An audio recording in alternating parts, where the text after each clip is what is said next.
नमस्कार, मी दीपाली। आज मी तुम्हाला दाखवणार आहे पिठलं। पिठलं हे प्रत्येकाच्या घरी वेगवेगळ्या पद्धतीने केलं जातं। तर आज मी तुम्हाला दाखवणार आहे ताकातलं पिठलं आणि भाकरी आणि त्याचबरोबर झणझणीत असा खरडा। खरड्याची रेसिपी दाखवणार आहे। व्हिडिओ आवडल्यास लाईक करा, शेअर करा, सबस्क्राईब करा आणि बेल आयकॉनला प्रेस करायला विसरू नका। थँक्यू। इथे मी खरड्यासाठी तवा गरम करायला ठेवलेला आहे। तवा आपला गरम झालेला आहे। आता याच्यामध्ये मी शेंगदाणे भाजून घेत आहे।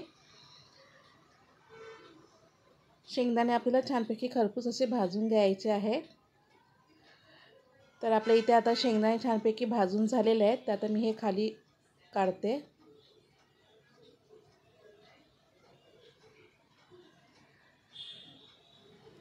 इथे मी लसणीच्या पाकळ्या घेतले 10 ते 15।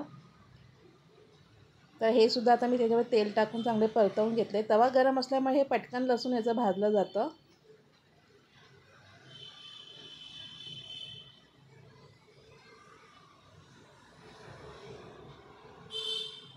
हे सुद्धा आता मी काढून घेतलेलं आहे।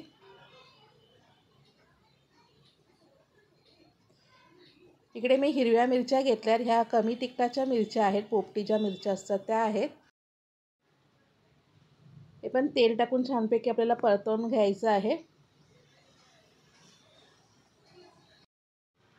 इकडे आपल्या मिरच्या छानपैकी भाजून झालेल्या आहेत। आता ते मी थोडंसं साईडला काढून थोडंसं थंड होऊन देत आहे।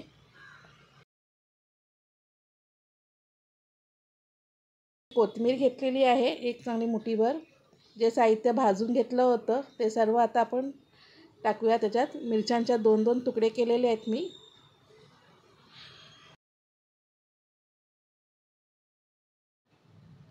आता हे शेंगदाण्याचे मी टरफळ काढून साफ करून घेतलेले आहेत। तेही टाकूया। चवीपुरतं मीठ टाकायचं आहे।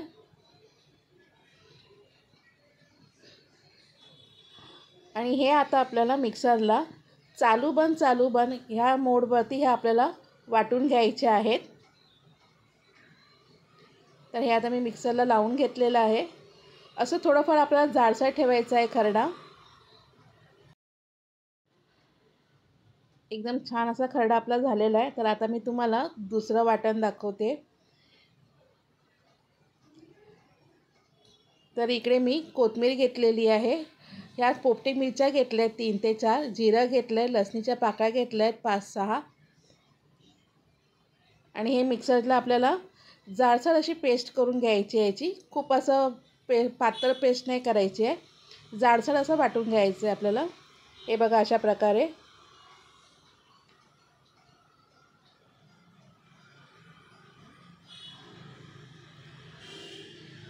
आणि इथे मी एक बाउल घेतलेला आहे। ह्या बाउलमध्ये मी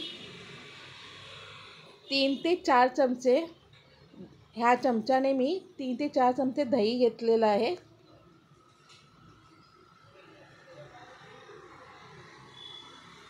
त्याचबरोबर इकडे मी ह्याच चमच्याने 3 चमचे बेसनचं पीठ घेतलेलं आहे, चण्याचं पीठ। आणि आता आपण छानपैकी याच्यामध्ये हलवून घ्यायचं। याच्यामध्ये थोडंसं पाणी टाकायचं आपण। याच्यातल्या सर्व गाठी आपल्याला फोडून घ्यायच्या आहेत। थोडंसं पाणी टाकूया आपण आणखीन।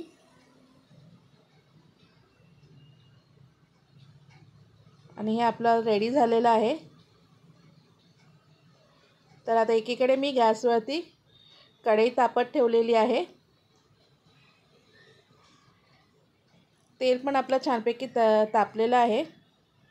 मी मोहरी घातले त्याच्यामध्ये, कढीपत्त्याची पानं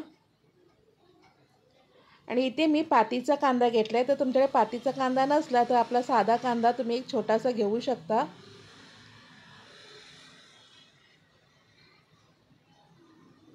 आता पातीचा कांदा माझ्याकडे अवेलेबल होता म्हणून मी पातीचा कांदाच वापरला इकडे। कांदा सुद्धा आपल्याला छानपैकी परतवून घ्यायचा याच्यामध्ये।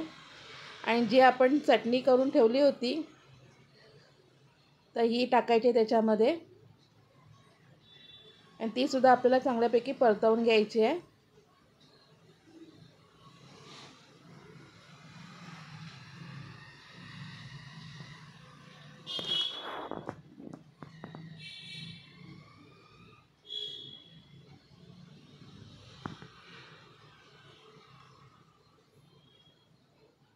इकडे आपली चटणी चांगली परतवून झालेली आहे, तर आपण ह्याच्यामध्ये आता थोडंसं हळद टाकूया। इथे मी पाव चमचा हळद टाकलेली आहे आणि हे आता आपल्याला छानपैकी परतवून घ्यायचं आहे। त्याच्यामध्ये मिक्सरच्या भांड्यातलं जे पाणी होतं ते टाकलं आहे मी याच्यामध्ये। हे आपण छानपैकी परतवून घेतलेलं आहे, त्याला छानपैकी तेल पण सुटलेलं आहे। तर आता आपण ते मिक्सरच्या भांड्यातलं पाणी होतं ना दुसरंचं थोडंसं उरलेलं, ते सुद्धा मी याच्यामध्ये टाकलं आहे। चवीपुरतं मीठ टाकलं आहे। आता हे आपल्याला छानपैकी चांगलं परतवून घ्यायचं आहे याच्यामध्ये। आणि जे आपण ताकामध्ये पीठ मिक्स करून ठेवलं होतं ते आता आपल्याला टाकायचं आहे याच्यामध्ये। हे ताकातलं पिठलं आहे ना, खूप सुंदर लागतं। नक्की एकदा तुम्ही ट्राय करून बघा।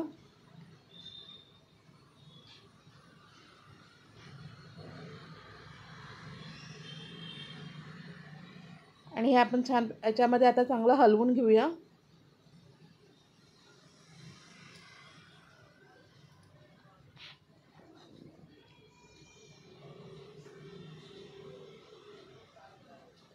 याच्यामध्ये आता ज्या भांड्यामध्ये पाणी टाकून मी चांगलं हलवून घेतलं आहे ते सुद्धा टाकू याच्यामध्ये।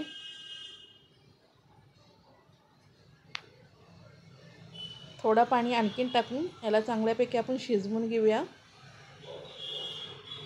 तुम्हाला जितकं पातळ आणि घट्ट पाहिजे असेल त्याप्रमाणे तुम्ही करा। इथे थोडंसं मी पातळ केलं आहे। इकडे मी थोडंसं चाकून बघितलं होतं, इथं मला आहे ना मीठ कमी लागलं होतं, म्हणून ह्याच्यामध्ये मी मीठ थोडंसं आणखीन टाकत आहे।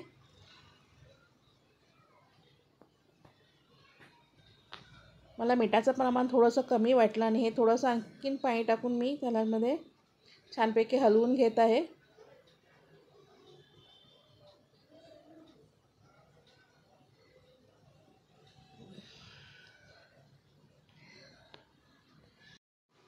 आता पिठलेलं आपण एक वाफ काढून घेऊया आणि याच्यावरती मी झाकण ठेवत आहे। हलकी 2 ते 3 मिनिटासाठीच ठेवायचं आपल्याला। तर आता इथे आपण बघूया आपलं पिठलं छानपैकी शिजलं आहे। तर याच्यावरती आता मी कोथिंबीर टाकत आहे आणि आपलं हे पिठलं रेडी आहे। तर आता मी तुम्हाला भाकरी दाखवते। भाकरी इथे मी तांदळाच्या पिठाचीच करत आहे। जर तुमच्याकडे ज्वारीचं पीठ किंवा बाजरीचं पिठाचं असेल तर तुम्ही करू शकता। आम्ही कोकणातले लोक तर फारसं अवेलेबल आमच्याकडे तांदळाचं पीठच असतं। तर ही तांदळाच्या पिठाचीच मी भाकरी तुम्हाला दाखवते। आता आपल्याकडे सध्या पाऊसच चालू आहे मुंबईमध्ये, पण हे आता आपल्याकडे थंडीच्या दिवसामध्ये तुम्ही ज्वारीची किंवा बाजरीची भाकरीसुद्धा याच्यावरती करून खाऊ शकता।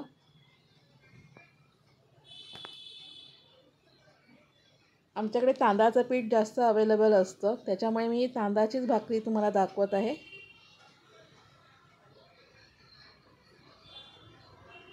इकडे तांदळाच्या भाकरीसाठी मी गरम पाणी वापरलं आहे। अंगठीने माझ्या सटकत होती हातातनं, म्हणून ती मी काढून ठेवली, किंवा ती थापताना पण त्याचे छाप पडतात, म्हणून साधारणपणे मी एक अंगठी काढूनच ठेवते माझी ती। इथे आपलं पीठ मळून झालं आहे, तर मी याच्यावरती थोडंसं तेल टाकत आहे।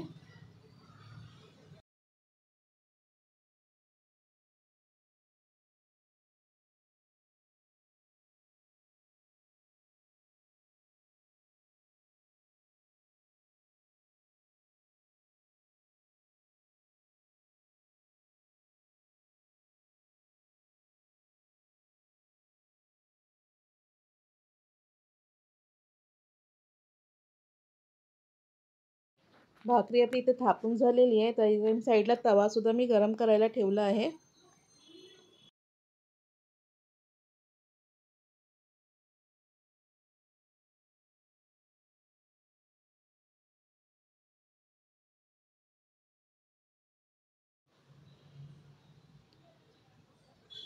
इकडे मी माझी अंगठी घातली आणि तिकडे मी कपड्याने आता भाकरी शेकवत आहे।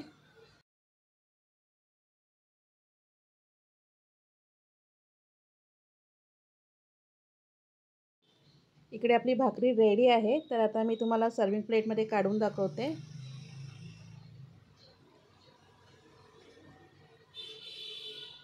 इकडे मी भाकरी, ठेचा आणि कांदा आणि हे आपलं पिठलं